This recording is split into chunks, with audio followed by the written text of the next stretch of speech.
बिस्मिल्लाहिर्रहमानिर्रहीम। Dear students, अस्सलाम वालेकुम। लेक्चर है हमारा 2, चैप्टर नंबर 7 पे हम काम कर रहे थे। आज हमने पेज 84 से शुरू करना है। तो सबसे पहले हमारे पास हेडिंग है physical methods to separate the mixtures. हम कौन से तरीक़ाकार इस्तेमाल करेंगे कि अगर मिक्सचर है उसके कंपोनेंट्स को जुदा करने के लिए। मिक्सचर यहाँ पर मुख्तलिफ तरीके हैं सेपरेट करने के लिए, कंपोनेंट्स को जुदा करने के लिए। कुछ का इधर जिक्र है। सबसे पहले तो फिल्ट्रेशन मेथड दिया हुआ है, छानना। आपने कभी देखा है कि चाय की पत्ती को किस तरह जुदा किया जाता है चाय से? देखा होगा, रोज़ाना चाय पीते हैं आप लोग। फिल्ट्रेशन एक मेथड है, इसे हम सेपरेट करते हैं इनसॉल्युबल सॉलिड जो है लिक्विड में से। अगर पिक्चर को देखें, फिगर 7.2 को, तो इसमें रेत को हल किया पानी में, उसके बाद एक फिल्टर पेपर से गुजारा है, फिल्टर पेपर को फनल के अंदर फिक्स किया है। तो फिल्टर पेपर जो है रेत को रोक लेता है, पानी को जाने देता है। जो फिल्टर पेपर से पास हो जाए मटेरियल नीचे फ्लास्क में जा रहा है। इस फ्लास्क को हम टाइट्रेशन फ्लास्क भी कहते हैं। जब आप बड़ी क्लासों में जाएंगे तो वहाँ पर टाइट्रेशन फ्लास्क, टाइट्रेशन का एक प्रोसीजर है, उसमें यूज़ होता है। ये सामने फ्लास्क बना हुआ है। तो जो फिल्टर पेपर से मटेरियल गुजर जाता है इसको फिल्ट्रेट कहते हैं, और जो ऊपर रह जाता है उसको रेजिड्यू कहते हैं, बकाया। बकाया क्या चीज़ इस केस में बचेगी? रेत बच जाएगी कागज़ के ऊपर, जो उससे नहीं निकल सकेगी। स्पेशल किस्म का पेपर है, उसमें छोटे छोटे सुराख होते हैं जिससे वाटर निकल सकता है, लेकिन रेत नहीं निकल सकती। अच्छा, फिल्ट्रेशन मेथड है सेपरेट करने का सॉलिड को लिक्विड से। अगर हम कुछ अमाउंट में सैंड को मिलाएं पानी में और हल करें, सैंड पानी में प्रॉपरली हल ही नहीं होती, सैंड जो है डिज़ोल्व नहीं होती। हम सेपरेट कर सकते हैं फिल्ट्रेशन मेथड से। ओंडेल देंगे हम मिक्सचर को, एक फिल्टर पेपर पे से गुजारेंगे। फिल्टर पेपर में टाइनी पोर्स होते हैं जो कि सीप का काम करते हैं। सीप कहते हैं छाननी को। सैंड पार्टिकल्स नहीं गुजर सकते, इस तरह से फिल्टर पेपर के ऊपर रह जाएंगे sand particles left on filter paper, और का रेजिड्यू, इसको रेजिड्यू कहते हैं। अच्छा, साइड पे एक लिखा है डू यू नो, जरा इसको देख लेते हैं। डिकेंटेशन इज अ प्रोसेस, ये एक ऐसा अमल है। असल में इसमें क्या होता है कि जो इनसॉल्युबल होता है सोल्यूट, उसको सेटल डाउन होने का टाइम देते हैं और ऊपर से लिक्विड जो है हटा देते हैं। तो नीचे बॉटम पे बैठा हुआ होता है सोल्यूट, सॉल्वेंट ऊपर से जुदा करती है। सॉल्वेंट डिसॉल्विंग मीडियम को कहते हैं, और डिसॉल्विंग मीडियम में मीडियम ज़्यादा मिकदार में होता है। ऐसा कंपोनेंट जो ज़्यादा मिकदार में उसको सॉल्वेंट कहते हैं। ठीक है, सोल्यूट जो है कम मिकदार में होता है सोल्यूशन का, वो कंपोनेंट जो कम मिकदार में वो सोल्यूट कहलाता है। तो ये डिकेंटेशन का प्रोसेस था। एवोपरेशन, एवोपरेशन में हमने वेपोराइज करना है सॉल्वेंट को। कहते हैं कि पहला सवाल पूछ रहा है कि कैसे डिस्टिंग्विश करेंगे अगर दो कंटेनर है, दोनों में सॉल्ट है, एक में सॉल्ट है और एक जो है क्लियर है। ठीक है, between water and salt solution. असल में पानी जब नमक में हल हो जाए तो सिर्फ देख कर तो आप नहीं पहचान सकते कि इसमें नमक हल हुआ है और इस गिलास में नहीं हल हुआ। अगर दो बीकर हैं, एक में प्लेन वाटर है, दूसरे में आपने नमक भी हल किया और आपको टेस्ट किए बगैर बताना है, कैसे बताओगे? एक बहुत आसान सा तरीका है, हम दोनों में से 10 ml ले लें और चाइना डिश में डालें। चाइना डिश छोटा सा होती है, छोटी सी, सामने आपकी बनी हुई तस्वीर में चाइना क्ले की बनी हुई होती है, और इसको जो है हम ट्राईपॉड स्टैंड पे रखते हैं। इन्होंने यहाँ ट्राईपॉड स्टैंड तस्वीर में नहीं नजर, फिगर 7.3 में नजर नहीं आ रहा, ये ट्राईपॉड स्टैंड पे पड़ी होती है। तो दोनों में से ले लें और एवोपरेट करें वाटर को, तो एक पे नीचे सॉल्ट आपको दिखाई भी दे देगा, तो आपको पता चल जाएगा कि यार ये तो सॉल्टिश वाटर था। इस कंटेनर में जो बीकर में जो था वो सॉल्टिश था, क्योंकि ट्रू सोल्यूशन उसका बनता है सॉल्ट प्रॉपरली पानी में हल हो जाता है। तो दिखने में आप नहीं बाउंड्री बता सकते कि यहाँ सोल्यूट है यहाँ सॉल्वेंट है, इवनली डिस्ट्रीब्यूट हुआ होता है अगर प्रॉपरली सोल्यूशन बनाया जाए। एवोपरेशन एक ऐसा प्रोसेस है, ठीक है, इसे हम सॉलिड को, जो सॉल्युबल सॉलिड है, उसको लिक्विड में से जुदा करते हैं। ठीक है, इससे नमक पानी में हल हो गया। अब इन्होंने लिखा है 2 टेबल स्पून सॉल्ट एक ग्लास में और हल करें। सॉल्ट जो डिज़ोल्व किया होगा तो एक होमोजीनियस मिक्सचर आएगा। होमोजीनियस का वैसे मतलब होता है यकसानियत उसमें आ जाती है। नमक बहुत अच्छे तरीके से हल हो जाता है, एक सोल्यूशन बन जाता है। सोल्यूशन में हम नहीं बाउंड्री बता सकते कि यहाँ सोल्यूट पार्टिकल खास करने के डाई से बगैर किसी एडिट हम नहीं बता सकते कि यहाँ सोल्यूट है यहाँ सॉल्वेंट है, इतने अच्छे तरीके से मिक्स हो जाता है। अगर इसको उंडेलें सोल्यूशन को एवोपरेटिंग बेसन या कोई चैना डिश में या किसी कंटेनर में और एवोपरेट कराएं, ठीक है, तो क्या होगा, हीट करना शुरू कर दें, वाटर एवोपरेट हो जाएगा, सॉल्ट रह जाएगा। अच्छा, डू यू नो में कुछ इन्फॉर्मेशन दी है, कहता है बाज़ मुल्कों में जहाँ क्लाइमेट गर्म है, ठीक है, मौसम, तो हम जो है जो जिसकी आबो हवा जो है गर्म है, वार्म है, सनलाइट ज़्यादा पड़ती है, तो सी वाटर को एवोपरेट कराया जाता है, सी वाटर से सॉल्ट जुदा किया जाता है। बड़े बड़े पैन्स होते हैं, उसमें रख के धूप लगवाई जाती है, तो धूप से पानी उड़ जाता है और सॉल्ट रह जाता है। सब्लिमेशन एक टेक्निक है। इसमें क्या करते हैं, कुछ ऐसे एलिमेंट्स होते हैं, पेज है मेरे पास 85, सब्लिमेशन हेडिंग है। कहते हैं आपने कभी ऑब्जर्व किया है कि अगर आप मौत बॉल्स जो खुली फिजा में रखें या कबर्ड में डाल दें, कपड़ों के बीच में, इंसेक्ट्स वगैरह को भगाने के लिए होता है, कपड़ों की अलमारी में डाली जाती हैं, सफ़ेद गोलियां, बाद लोग इसे काफूर की गोलियां भी कहते हैं, तो ये डिसअपीयर हो जाती हैं, फिर मज़ीद डाली जाती हैं। ऐसा होता क्यों है? असल में बाज़ इस तरह कंपाउंड्स हैं जिनको जो अगर जो है थोड़ा सा भी इनको टेम्परेचर वगैरह मिले, ठीक है, बेशक रूम टेम्परेचर हो, तो ये कन्वर्ट होती हैं किसमें, गैस फेज़ में, लिक्विड फेज़ में जाती ही नहीं है। तो जब सॉलिड डायरेक्टली गैस फेज़ में चला जाता है तो हम कहते हैं ये सबलाइन हो गए। कुछ कंपाउंड्स के कैरेक्टर्स हैं, जैसे मॉथ बॉल्स जो कि नफ्तलीन के हो सकते हैं, ठीक है, नफ्तलीन के, अगर इनको सैंड के साथ मिक्स कर दें, अब इस मिक्सचर को किस तरह जुदा करेंगे? हमें पता है नफ्तलीन में ये खूबी है कि गैस फेज़ में चला जाता है, सैंड इस तरह नहीं जा सकती। तो हम क्या करेंगे, मिक्सचर को ऑपरेटिंग डिश में डाल के, किसी भी चाइना डिश में डाल के, तो हम इस मिक्सचर है हमारे पास, उसमें मॉथ बॉल्स और सैंड को अच्छी तरह मिक्स किया, ठीक है। अब इस मिक्सचर को हमने चाइना डिश में रख दिया। चाइना डिश के ऊपर ये फिगर बनी है 7.4। हमने क्या किया, इन्वर्टेड फनल रख दिया, तो कवर हो गया।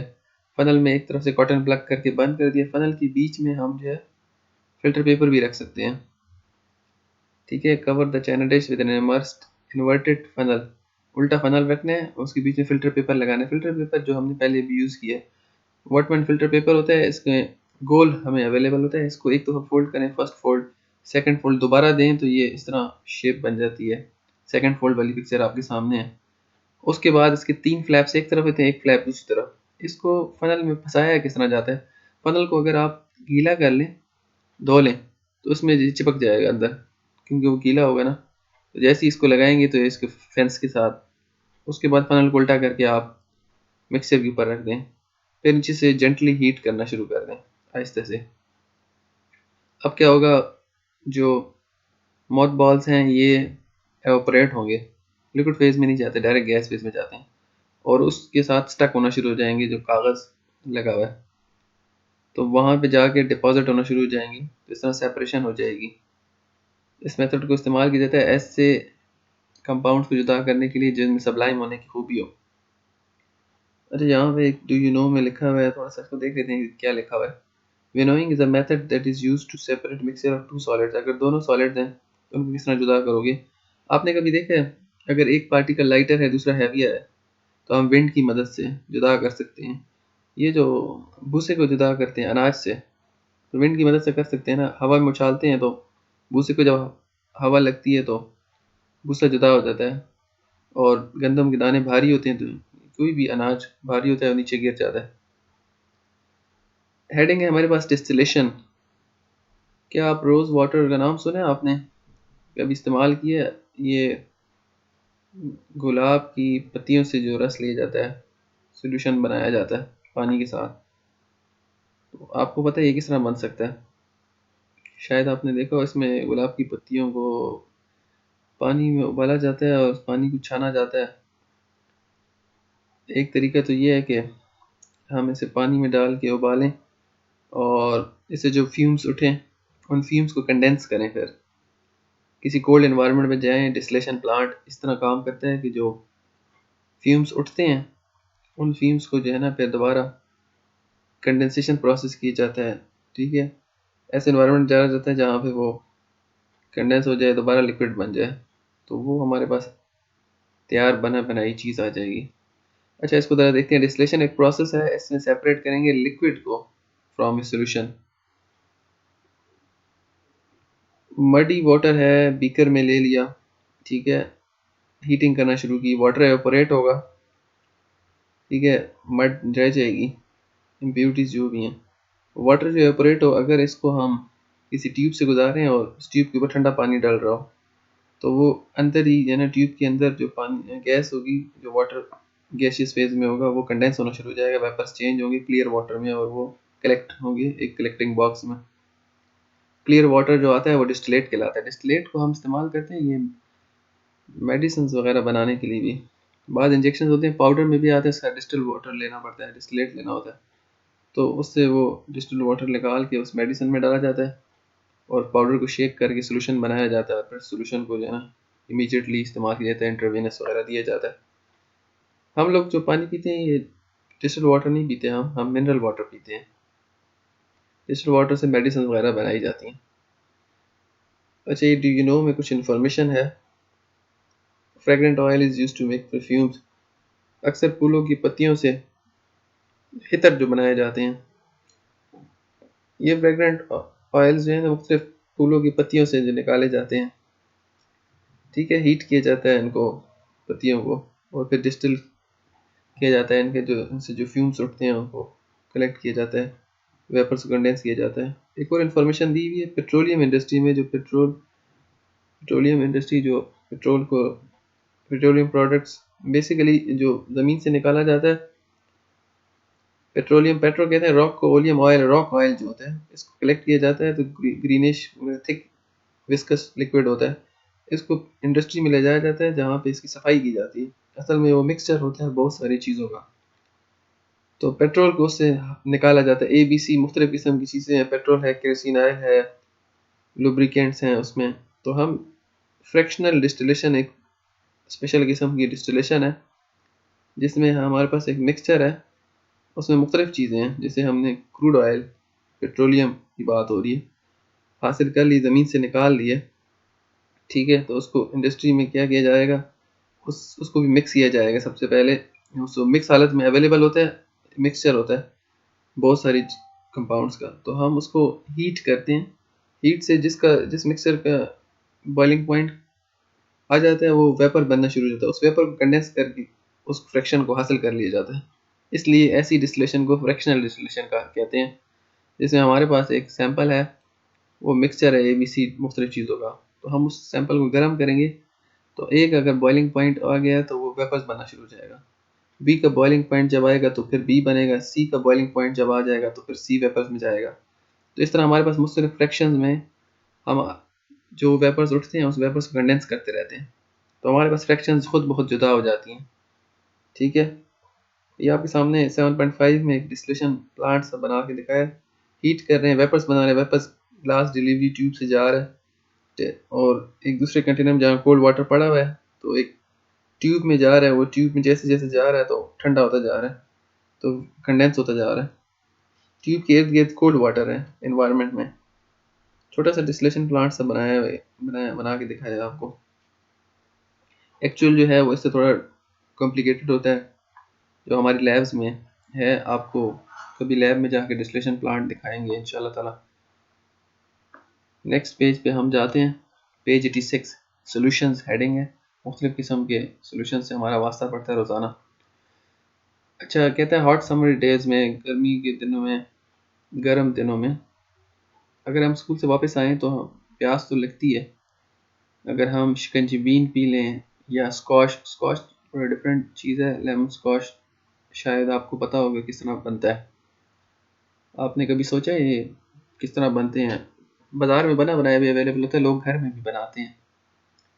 इसको बनाने के लिए कुछ इस तरह से तरीक़ाकार है कि चीनी को पानी में गर्म करके एक सिरप सा बना लेते हैं। उसको पानी में चीनी डाली, उसको बॉयल किया, जब अच्छी तरह से हल हो गई, फिर उसके बाद उसके अंदर जो है लेमन्स निचोड़ के डाल दी, या किसी भी फल का पल्प वगैरह डाल दिया, तो वो एक मिक्सचर बन जाता है। बॉटल में सेव करके रखते हैं।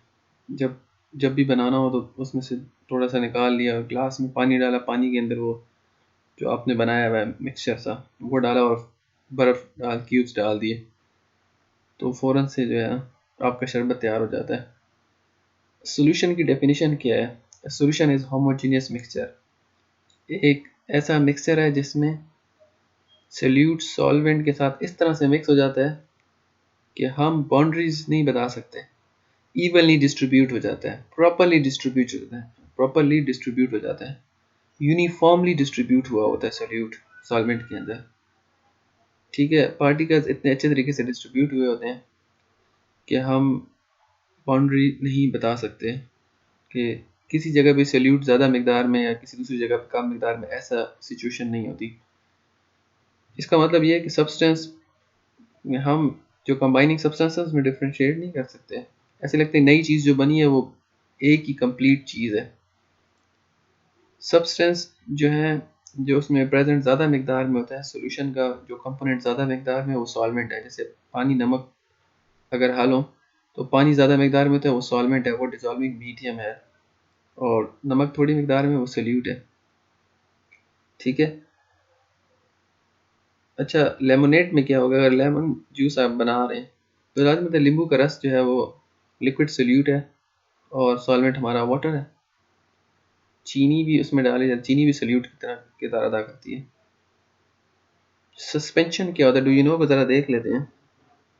सस्पेंशन एक ऐसा टाइप का मिक्सचर है जिसमें सॉलिड पार्टिकल्स डिजॉल्व नहीं हुए होते, सस्पेंडेड होते हैं लिक्विड के अंदर। जैसे कि अगर आप चॉक को पानी में हल करने की कोशिश करें, चॉक क्या है? पहले वक्तों में बोर्ड पे चॉक से लिखते थे, आजकल बोर्ड मार्कर्स आ गए। अच्छा, ये पॉइंट टू पॉन्डर का क्या मतलब? गौर करने की बात। ठीक है, गौर करने का नुक्ता। List down some more examples of solutions from daily life. Pepsi, 7 up, Dew, orange juice, कोई भी लेमन जूस हम पीते हैं, salt and water, sugar and water, ये सॉल्यूशंस है। अच्छा, अब हमारे पास हेडिंग है water as a universal solvent. Universal solvent, ये जो है पानी एक ऐसा सॉल्वेंट है जिसमें बहुत सी चीज़ें जो है ना, आफाकी सॉल्वेंट है ये, मतलब इसमें बहुत से सल्यूट हल हो जाते हैं। सी वाटर को आपने देखा होगा, सी वाटर में बहुत ज़्यादा नमकियात होती हैं, अदर बहुत सारी चीज़ें हो सकती हैं, डर्ट भी हो सकती है, नमकियात भी हो सकती हैं, रेत होती है उसमें, रेत तो भी हो सकती है, इसके अलावा माइक्रोऑर्गेनिजम्स हो सकते हैं। सी वाटर में ऑक्सीजन भी होती है। ऑक्सीजन कैसे आती है? फिशेस सांस तो लेती हैं ना, तो ऑक्सीजन कहाँ से आती है? आपने कभी सोचा है? छोटे छोटे पौधे भी होते हैं जो ऑक्सीजन प्रोड्यूस कर रहे हैं। इसके अलावा टाइड्स जो उठती हैं, जब उठ के बैठती हैं तो एयर को नीचे ले जाते हैं, बबल्स, एयर बबल्स नीचे चले जाते हैं, उसमें हल हो जाते हैं, तो उसमें ऑक्सीजन, डिजॉल्व ऑक्सीजन होती है, इसको डीओ बोलते हैं, DO, dissolve oxygen sea water में। इसी वजह से तो मछलियों को सांस ऑक्सीजन मिल रही होती है। वाटर एक यूनिवर्सल सॉल्वेंट है, इसमें ये एबिलिटी है कि बहुत सी चीज़ें डिजॉल्व कर लेते हैं। हम किचन में इस्तेमाल करते हैं, मुख्तलिफ सॉल्यूशंस बनाते हैं, चाय बनानी है, जब हमने कॉफ़ी बनानी है, सूप बनाना है, तो पानी तो इस्तेमाल होता है। वाटर की एबिलिटी कि वो बहुत से सोल्यूट को डिजॉल्व कर लेता है, उसके मॉलिक्यूल्स के अंदर कमाल है कि वो बाइंड जाते हैं, स्टिक हो जाते हैं मॉलिक्यूल्स जो भी इनकमिंग सोल्यूट है उसके साथ। अब रिवर और लेक वाटर को देखें, डिजॉल्व करता है बहुत सारे मिनरल्स, रॉक्स डिजॉल्व हुए होते हैं, सॉल्ट्स डिजॉल्व हुए होते हैं इसमें। फिश ऑक्सीजन कैसे लेती है? पानी में डिजॉल्व ऑक्सीजन होती है। अच्छा, इसके बाद बात करते हैं कि सॉल्यूशन वाटर और डिटर्जेंट का जो है वो क्या, क्यों, कहाँ पे इस्तेमाल होता है? जब हम बर्तन धो रहे होते हैं, डिटर्जेंट सोप जो होता है, पानी और डिटर्जेंट सोप आपस में ताल्लुक बनाते हैं, और डिटर्जेंट के जो मॉलिक्यूल्स होते हैं वो डर्ट के साथ ताल्लुक बनाते हैं, इस तरह से वो रिमूव हो जाता है, रिंस हो जाता है। पेज है हमारे पास 87। फॉर्मेशन ऑफ सोल्यूशन, हम सोल्यूशन बना कैसे सकते हैं? सोल्यूट और सॉल्वेंट का कम्बिनेशन है भाई। Different kind of particles are mix together as this particles are too small to see, इतने छोटे होते हैं कि हम इन्हें नहीं देख सकते। सोल्यूशन में हम नहीं बता सकते कि सोल्यूट पार्टिकल कहाँ पे हैं। ऐसे लगता है एक ही किस्म का लिक्विड है, एक वन काइंड ऑफ लिक्विड बन गया। जो स्टार्टिंग कंपोनेंट है उसको हम फाइंड आउट नहीं कर सकते। किसी भी सोल्यूट को सॉल्वेंट में मिक्स कर दें तो सोल्यूशन जो तैयार हो जाएगा आपस में वो कंपोनेंट्स नहीं पहचान सकते कि यहाँ पे सोल्यूट पड़ा हुआ है। अब पार्टिकल थ्योरी ऑफ सॉलिड के मुताबिक पार्टिकल्स ब्रेक हो जाते हैं, स्पेसेस जो होते हैं उसके बीच में चले जाते हैं। जो दो मॉलिक्यूल्स के बीच में, चार मॉलिक्यूल्स के बीच में जो स्पेस है वहाँ पे सोल्यूट पार्टिकल एडजस्ट हो जाते हैं। लिक्विड पार्टिकल्स जो हैं take the space among the solid particle, solid particle के बीच में इस तरह एक लिंक भी उनके बीच में बन जाता है, एक यकसानियत आ जाती है, लुक्स होमोजीनियस, यकसा हो जाता है सब कुछ। आगे है हमारे पास टॉपिक डाइल्यूट और कंसंट्रेटेड सॉल्यूशंस का। वैसे रिलेटिव टर्म है, डाइल्यूट और कंसंट्रेटेड सॉल्यूशन ए और बी के बीच में कंपेयर करते हुए हम बात कर सकते हैं, लेकिन फिर भी डाइल्यूट में बहुत कम मिकदार में सोल्यूट हो तो हम डाइल्यूट कह सकते हैं, कंसंट्रेटेड में ज़्यादा मिकदार में सोल्यूट हो। मिसाल के तौर पे अगर आपने एक स्पून ब्राउन शुगर का, पूरी चीनी आपने या शक्कर आपने हल किया ग्लास में और 3 स्पून दूसरे ग्लास में, तो दूसरा ग्लास पहले के मुकाबले में कंसंट्रेटेड है और पहला दूसरे के मुकाबले में डाइल्यूट है। कंसंट्रेशन का मतलब ये है कि सल्यूट की मिकदार की बात हो रही है। ज़्यादा सल्यूट डाला है तो कंसंट्रेटेड हो जाएगा, थोड़ा डाला तो डाइल्यूट होगा। सॉल्वेंट के कंपैरिजन सल्यूट की एडिशन की बात हो रही है। डाइल्यूट सोल्यूशन ऐसा सोल्यूशन है जिसमें थोड़ी अमाउंट में सल्यूट, और कंसंट्रेटेड ऐसा है जिसमें लार्ज अमाउंट ऑफ सल्यूट है। पॉइंट टू पॉइंट को देखें, कहते हैं salt solution in dead sea dilute और कंसंट्रेटेड, एक्सप्लेन। आपने डेड सी का नाम सुना है? डेड सी ये है, डेड सी जो है उर्दन और इसराइल की बाउंड्री पर है। बाद लोग कहते हैं जॉर्डन में है। ये डेड सी मसल में सॉल्ट की कंसंट्रेशन बहुत ज़्यादा है तो उसमें इंसान डूबता भी नहीं है। अगर उसमें लेट जाए ना आप पानी के अंदर तो आपको नहीं, वो डूबने नहीं देता। तकरीबन 30-35% है कंसंट्रेशन सॉल्ट की। नॉर्मली जो 3.5% या इस तरह समथिंग होती है ओशन वाटर में। तो डेड सी जिसको बहर मुर्दार कहते हैं मैं उर्दू में, ये इसकी आप यूट्यूब पे वीडियो देखें, इसमें बंदे फ्लोट कर रहे होते हैं, वीडियोस बनाते हैं लोग, वीडियो अपनी वीडियोस बनाते हैं, सेल्फीज बनाते हैं, इसमें जाते हैं, आपने शायद देखा हो यूट्यूब पे। चलो ये हमारा टॉपिक नहीं है डिटेल में, ये तो सिर्फ इंफॉर्मेशन के लिए मैंने बता दिया। ये आपके सामने ब्राउन शुगर दिखाई गई है पैकेट में, उसका सोल्यूशन बनाते हुए दिखाया गया है।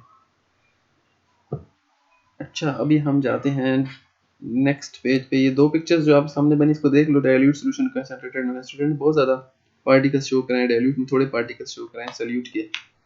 नेक्स्ट पेज पे हम जाते हैं, पेज है 88। कोई हैंड्स ऑन एक्टिविटी थोड़ा सा देख लेते हैं इसको। कहता है मेजर करो 5 स्पून ऑफ पाउडर ड्रिंक, जैसे टैंग मैंग कोई ले लिया आपने, सल्यूट ले लिया, इसको डिजोल्व किया 250 ml वाटर में डाल दिए। क्या ऑब्जर्वेशन है? कलर चेंज हो जाएगा, ठीक है, टेस्ट भी चेंज हो जाएगा। अगर 250 ml मज़ीद डाल दो अब कलर फेड हो जाएगा, ठीक है, और टेस्ट क्या होगा? टेस्ट भी जो है ना वीक हो जाएगा, ठीक है, टेस्ट डिक्रीज हो जाएगा। तो हमें पता चलता है कि अगर हम सॉल्वेंट की मिकदार बढ़ा दें तो डाइल्यूट हो जाता है। सल्यूट की उतना ही है, सॉल्वेंट बढ़ा दिया आपने, ठीक है, तो डाइल्यूट हो जाता है सोल्यूशन हमारा। सॉल्युबिलिटी हमारा नेक्स्ट टॉपिक है। ये किसी चीज़ की हल होने की एबिलिटी है सोल्यूट की सॉल्वेंट के अंदर, कि वो कितनी मिकदार में हल हो जाता है किसी गिवन टेम्परेचर पे। हम जब सॉल्युबिलिटी की बात करते हैं तो हम सारा टेम्परेचर भी बता देते हैं। जैसे नमक हल किया है 25 डिग्री सेंटीग्रेड पे, 100 ग्राम वाटर में कितना नमक एडजस्ट हो गया। 100 ग्राम सोल्यूशन अगर हमने बनाया है, ठीक है, तो कितना उसमें सॉल्ट एडजस्ट हुआ हुआ है। सॉल्युबिलिटी डिफरेंट होती है डिफरेंट कंपाउंड की। शुगर की ज़्यादा है सॉल्ट के मुकाबले में, ठीक है, fix amount of water fix temperature. Sugar की जो है सॉल्युबिलिटी ज़्यादा है। सॉल्युबिलिटी मुख्तलिफ चीज़ों की अफेक्ट होती है टेम्परेचर के साथ। आपने कभी देखा है गर्म पानी में ज़्यादा चीनी हल हो जाती है, ठीक है, इस तरह मुख्तलिफ सॉलिड्स का रिस्पॉन्स डिफरेंट है। अगर सॉल्वेंट वाटर है उसमें हल कर रहे हैं, सॉल्युबिलिटी सॉलिड और लिक्विड की ज़्यादातर टेम्परेचर जब इंक्रीज होता है तो सॉलिबिलिटी भी ज़्यादा होती है, सोल्यूट ज़्यादा हल हो जाता है। सोल्यूट के हल होने की एबिलिटी की बात हो रही है, ये सॉलिबिलिटी है। अच्छा, इन्होंने एग्जांपल दी है आइस टी इन समर। नाम सुना है इसका आपने, आइस टी? नॉर्मल टी की तरह ही बनाने का तरीकाकार है, लेकिन टी में तो हम दूध डाल देते हैं ना, चाय की पत्ती जब उबालते हैं तो उसमें दूध डाल देते हैं।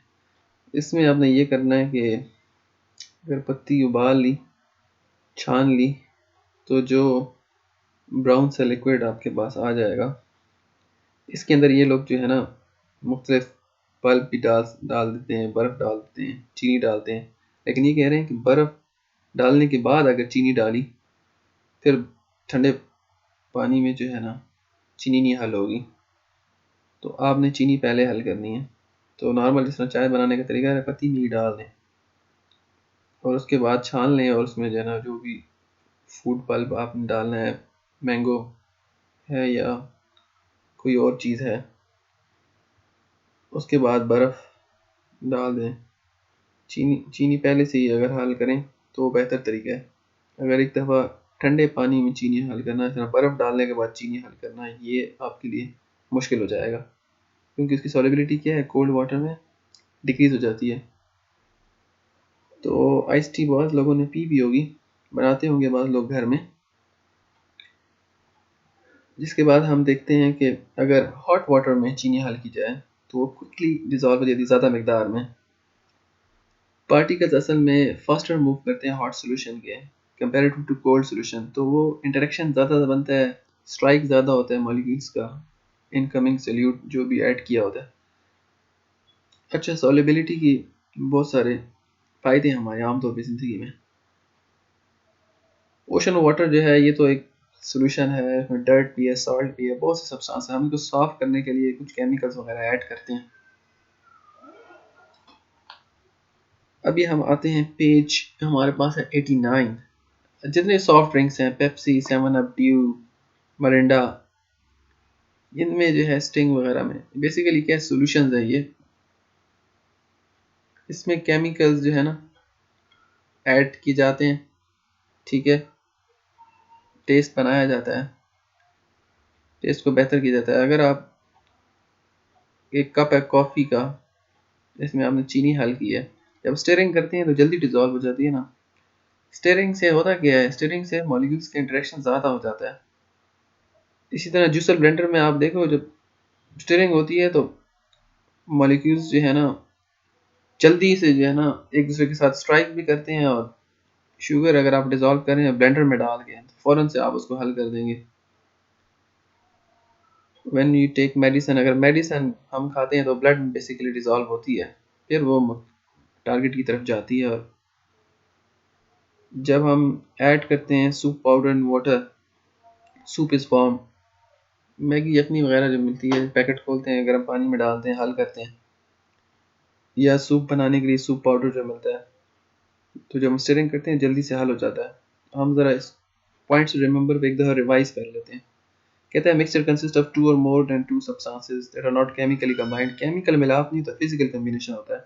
तमाम मिक्सर्स जो हैं उसमें जो मिक्स करते हुए मटेरियल इंग्रेडिएंट्स होते हैं अपनी इंडिविजुअल प्रॉपर्टीज रिटेन करते हैं। आप कभी हाथ पे नमक डाल दें, चीनी डाल दें, थोड़ा सा रेड चिली डाल दें, अगर आप आंखें बंद करके भी चेक करेंगे तो आपको पता चल जाएगा कि नमक भी है, चीनी भी है, रेड चिली भी है, ठीक है, पाउडर, चिली पाउडर।